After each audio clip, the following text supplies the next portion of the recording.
Okay, let's make a mocha. It's fair to say the mocha combines two of the world's most popular flavors, chocolate and coffee. Here's how to get the most out of this great combination. Start by purging your group head and preheating your portafilter. Remove and then dry before grinding. Next, grind your freshly roasted beans.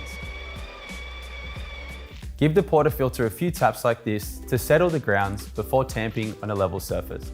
The most important thing is consistent pressure each time and then visually check that your tamper is level. Use the razor tool after tamping to ensure you have the correct dose. It precisely controls the height of the tamped coffee, a critical variable. Place the portafilter firmly into the group head. Before you start the shot, make sure you set your cup underneath. Today we're splitting our shot between 2 cups. Hit the 2-cup button and let the machine work its magic. Espresso should drop from the spouts at around 8 to 10 seconds. What we're looking for is a flow that looks like warm honey.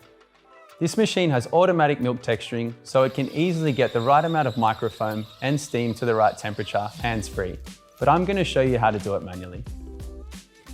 Pour the cold milk into the jug up to the bottom of the spout. Before we begin, purge to clean out the steam wand, clearing any condensation and milk residue.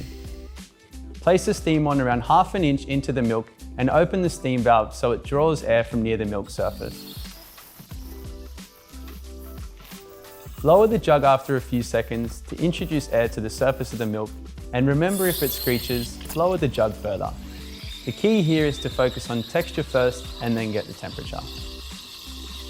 In texturing the milk, I'm aiming for a temperature around 140 to 150 degrees Fahrenheit or 60 to 65 degrees Celsius.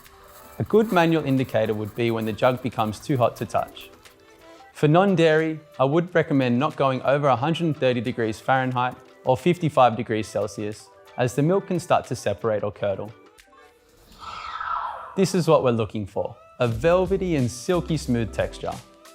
Remember to swirl the jug to distribute the air so the microfoam is mixed in evenly. Once done, don't forget to purge the steam wand to clear remaining milk inside the wand and give it a wipe with a damp cloth. Next, add 2 teaspoons of good quality drinking chocolate into the espresso shot and stir. I also like to dust a little bit more on top.